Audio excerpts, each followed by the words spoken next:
अब तक हमने अयोध्या कांड के बारे में संक्षिप्त में जाना। आज हम जानेंगे अरण्य कांड के बारे में संक्षिप्त में। कुछ काल के पश्चात राम ने चित्रकूट से प्रयाण किया तथा वे अत्रि ऋषि के आश्रम पहुंचे। अत्रि ने राम की स्तुति की और उनकी पत्नी अनसूया ने सीता को पातिव्रत धर्म के मर्म समझाए। वहां से फिर राम ने आगे प्रस्थान किया और शरभंग मुनि से भेंट की। शरभंग मुनि केवल राम के दर्शन की कामना से वहां निवास कर रहे थे, अतः राम के दर्शनों की अपनी अभिलाषा पूर्ण हो जाने से योगाग्नि से अपने शरीर को जला डाला और ब्रह्मलोक को गमन किया। और आगे बढ़ने पर राम को स्थान स्थान पर हड्डियों के ढेर दिखाई पड़े, जिनके विषय में मुनियों ने राम को बताया कि राक्षसों ने अनेक मुनियों को खा डाला है और उन्हीं मुनियों की हड्डियां हैं। इस पर राम ने प्रतिज्ञा की कि वे समस्त राक्षसों का वध करके पृथ्वी को राक्षस विहीन कर देंगे।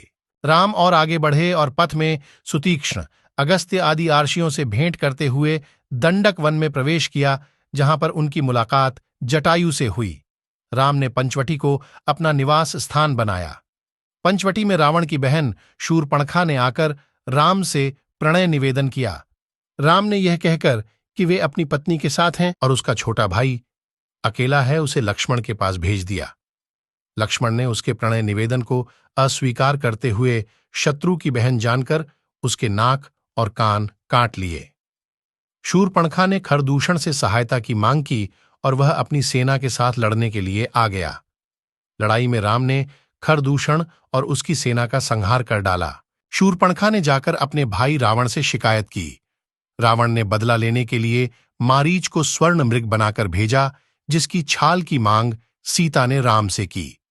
लक्ष्मण को सीता की रक्षा की आज्ञा देकर राम स्वर्ण मृग रूपी मारीच को मारने के लिए उसके पीछे चले गए।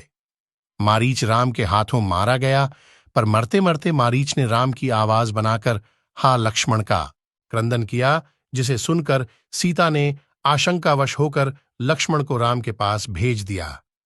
लक्ष्मण के जाने के बाद अकेली सीता का रावण ने छलपूर्वक हरण कर लिया और अपने साथ लंका ले गया।